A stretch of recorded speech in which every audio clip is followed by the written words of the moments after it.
اور نام اسلام کا لیتے ہیں،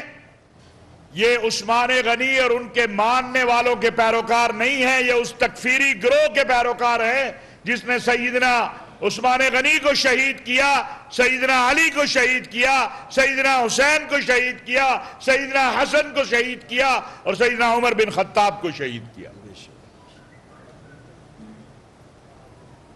آج قرآن کریم کو سویڈن میں سرکاری سرپرستی میں جلایا گیا۔ یہ بڑے بے وقوف ہیں، ان کو یہ نہیں پتا کہ افریقہ سے لے کر امریکہ تک اور امریکہ سے لے کر پاکستان تک اور پاکستان سے لے کے ارض حرمین شریفین مملکت سعودی عرب تک کروڑوں قاری جب قرآن تلاوت کرتے ہیں تو اس کی زبر پیش بھی اوپر نیچے نہیں ہوتی۔ بے شک اللہ تعالیٰ نے اس قرآن کی حفاظت کا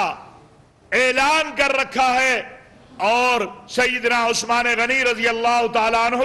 محافظ قرآن بھی تھے، ناشر قرآن بھی تھے، حافظ قرآن بھی تھے، اور انہوں نے اپنے دور میں قرآن کریم کی بعض روایات کے مطابق 7 جلدیں بنائیں، یعنی 7، اور بعض کے مطابق 3 بنائیں، اور پھر ان کو پوری دنیا کے اندر رکھوا دیا تاکہ قرآن کریم قیامت کی صبح تک محفوظ ہو جائے۔ آج یہ جو قرآن کریم جلا رہے ہیں، یہ چاہتے ہیں کہ دنیا کے امن سے کھیلا جائے، اور اسلام امن اور سلامتی کا دین ہے، اسلام محبت اور رواداری کا دین ہے۔ ہم بین المذاہب مکالمہ پر یقین رکھتے ہیں، کیونکہ قرآن کا حکم ہے لکم دینکم ولی دین، تمہارے لیے تمہارا دین، ہمارے لیے ہمارا دین۔ قرآن کا حکم ہے وَلَا تَسُبُّ الَّذِينَ يَدْعُونَ مِن دُونِ اللَّهِ فَيَسُبُّ اللَّهَ عَدْوًا بِغَيْرِ علم، تم کسی کے جھوٹے خدا کو بھی گالی نہ دو، کیونکہ تمہارے سچے خدا کو اس کے بدلے میں گالی دی جائے گی۔ ہم تو اس بات کے قائل ہیں، ہمیں حکم ہے، قائل کیا ہونا ہے، ہمارا عقیدہ ہے، ایمان ہے کہ کسی بھی رسول کے درمیان تفریق نہیں کی جا سکتی۔ تمام انبیاء اور رسل اور آسمانی کتب کو تسلیم کرنا یہ مومن اور مسلمان کا ایمان ہے۔ لا نفرق بین احد من رسلی، ہم تورات کو بھی مانتے ہیں، انجیل کو بھی مانتے ہیں، زبور کو بھی مانتے ہیں، ہم تمام انبیاء کو تسلیم کرتے ہیں اور ہمارے ایمان کا حصہ ہیں تمام انبیاء اور رسل۔ ہم بین المذاہب مکالمہ کے لیے پہلے بھی ہم نے کوشش کی، اب بھی کر رہے ہیں، اور میں آج اس پلیٹ فارم سے پوپ فرانسس، پاکستان کی مسیحی ہندو سکھ برادری اور جتنے دنیا میں غیر مسلم مذاہب جو ہیں ان کی قیادت نے قرآن کریم کے جلانے پر مذمت کی ہے۔ اس میں چائنا شامل ہے، اس میں روس شامل ہے، امریکہ سے بھی مذمت ہوئی، یورپی یونین سے بھی ہوئی۔ ہم اس کا خیر مقدم کرتے ہیں، اور ہمارا مطالبہ ہے کہ عالمی سطح پر مقدسات جو آسمانی مذاہب اور کتب ہیں، انبیاء ہیں، ان مقدسات کے تحفظ کے لیے عالمی سطح پر قانون سازی کی جائے، اور حکومت پاکستان کو جس طرح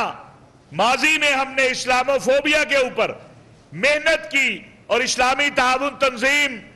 کے ساتھ مل کر ہم اقوام متحدہ میں ایک دن 15 مارچ کا لانے میں کامیاب ہوئے اسلامو فوبیا کے خلاف، اسی طرح اس قانون سازی کے لیے ہمیں مل کر جدوجہد کرنی چاہیے۔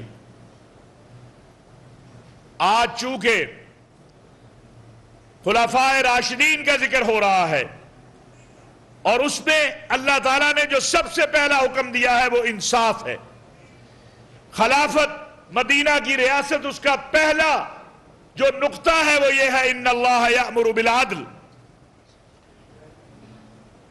آج میں اگر اپنی عدلیہ سے یہ سوال کروں کہ آپ کی عمارت پر بھی قرآن کی آیت لکھی ہوئی ہے، پارلیمان کی عمارت پر بھی کلمہ طیبہ لکھا ہوا ہے، کتنے مظلوم ہیں جن کی ضمانتیں گزشتہ 1 سال کے دوران لگی اور سیاسی مقدمات کی نظر ہو گئی، کتنے مظلوم ہیں جو بے گناہ جیلوں میں پڑے ہیں اور آپ چھٹیوں پہ جا رہے ہیں، جیسے عدالتوں میں کوئی مقدمہ نہیں ہے، ماشاءاللہ سارے لوگ بری ہو گئے یا ساروں کو سزا ہو گئی۔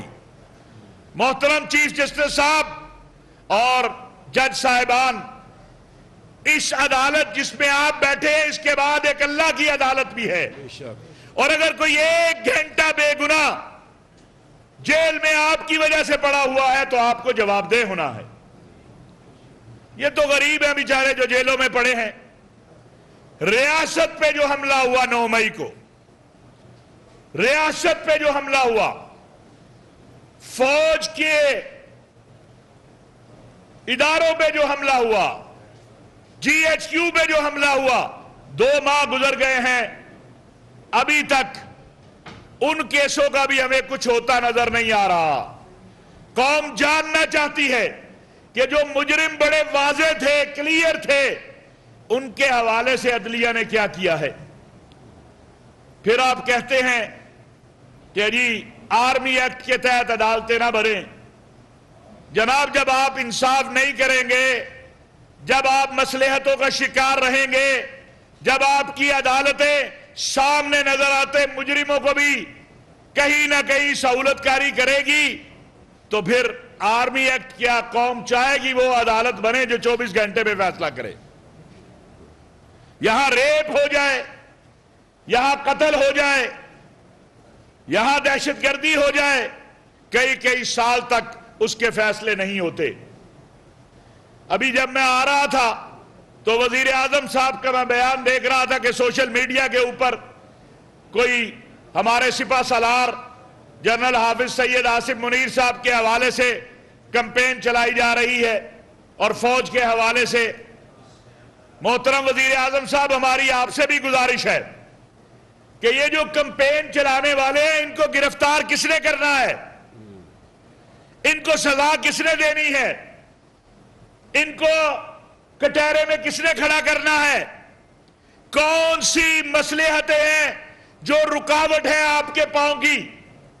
کہ نہ 9 مئی کے مجرموں کو ابھی تک ہمیں سزا نظر آتی ہے، نہ فوج کے خلاف مہم چلانے والوں کے، نہ سپہ سالار کے خلاف مہم چلانے والوں کو؟ تو جناب والا، قوم کیا سمجھے اس کو؟ یہ تلخ جملے ہیں، لیکن قوم چاہتی ہے یہ کہ آپ فیصلہ کریں، عدالتیں فیصلہ کریں، جو مجرم ہے اس کو سزا دے، جو بے گناہ ہے اس کو رہا کرے۔ ہم یہ نہیں کہہ رہے کہ جو جس کا دل چاہے وہ کر لے، ہم کہتے ہیں انصاف کر لے، جو گناہگار ہے اس کو سزا دے، جو بے گناہ ہے اس کو رہا کرے۔ اور پھر آج ایک مظلوم شہید کو ہم خراج عقیدت پیش کرنے کے لیے جمع ہوئے ہیں۔ تاریخ اسلام کا وہ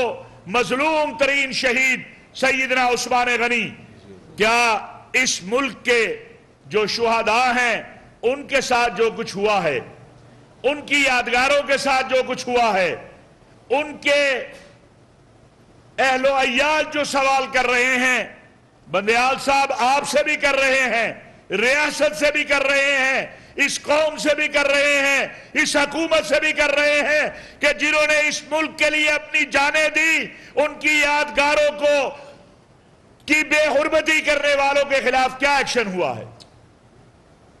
کیا فیصلہ ہوا ہے؟ جب وہ چھوٹے چھوٹے بچے جو شہداء کے ہیں ان کو ہم ان کی ویڈیوز دیکھتے ہیں کہ وہ پوچھتے ہیں، میں اس باپ کو کبھی نہیں بھول سکتا جس نے کہا جس دن میرے بیٹے کی لاش آئی تھی اس دن تو میں نے فخر کیا تھا کہ میں شہید کا باپ ہوں، لیکن جس دن میرے بیٹے کی یادگار توڑی گئی، اس کی تصویر پاؤں کے نیچے روندی گئی، میں رویا اس دن ہوں کہ میرے ساتھ کیا ہوا ہے، میرے گھر کے ساتھ کیا ہوا ہے۔ جناب، یہ واقعات، یہ نظریہ پاکستان کا مطلب کیا، لا الہ الا اللہ، یہ صرف نعرے کے لیے نہیں ہے۔ ہم اس کو عملی دیکھنا چاہتے ہیں اور اس کا عملی آغاز انصاف سے ہوتا ہے۔ ہم اس ملک میں خلافت راشدہ کا نظام دیکھنا چاہتے ہیں۔